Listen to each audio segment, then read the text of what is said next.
Cox's Bazar Dhaka rail রুটে প্রতিদিন দুটি ঢাকামুখী ট্রেন চলাচল করছে। একটি হচ্ছে পর্যটক এক্সপ্রেস আর একটি হচ্ছে কক্সবাজার এক্সপ্রেস। পাশাপাশি চট্টগ্রাম থেকে কক্সবাজার এবং কক্সবাজার থেকে চট্টগ্রাম পর্যন্ত প্রতিদিন একটি লোকাল ট্রেন যাতায়াত করছে। এ সকল ট্রেনের যাত্রীরা আসলে প্রতিনিয়ত উদ্বিগ্ন এবং আতঙ্কে থাকেন, কখন কোথায় না কোথায় পাথর নিক্ষেপ হয়ে আহত হন, সেই ভয় এবং আতঙ্কে থাকেন আগত এখানে যারা ঢাকা থেকে কক্সবাজার যাতায়াত করেন, পর্যটক সহ যাত্রী সাধারণ।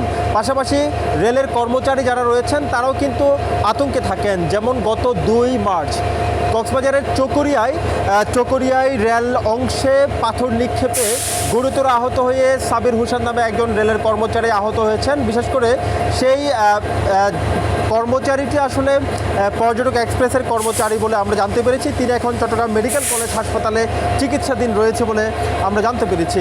এই মুহূর্তে একটু কথা বলতে চাইব, এই মুহূর্তে যে ট্রেনটি আসলে ছাড়ার জন্য, ঢাকার উদ্দেশ্যে ছাড়ার জন্য অপেক্ষমান রয়েছে, এই ট্রেনের চালক যিনি রয়েছেন তার সাথে একটু কথা বলবো। আপনি যদি একটু বলতেন যে এই রুটে প্রায় সময় পাথর নিক্ষেপ হয়, আপনারা এই কারণে বিব্রত হন কিনা মানসিকভাবে?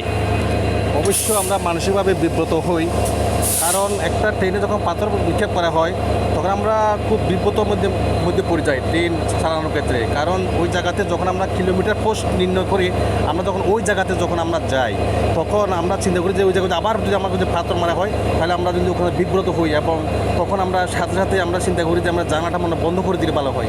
তখন আমরা জানাটা বন্ধ করা কিন্তু আমাদের জন্য খুব খুব খারাপ, কারণ জানালা দিয়ে আমাদেরকে দেখতে হয়, সামনে পিছনে দেখতে হয়, কিন্তু মাঝে মধ্যে জানালা আমাদের বন্ধ করে দিই। ট্রেনটা কি কক্সবাজার এক্সপ্রেস নাকি পর্যটক এক্সপ্রেস যেটা চালাবেন আপনি? এটা আমরা কক্সবাজার এক্সপ্রেস।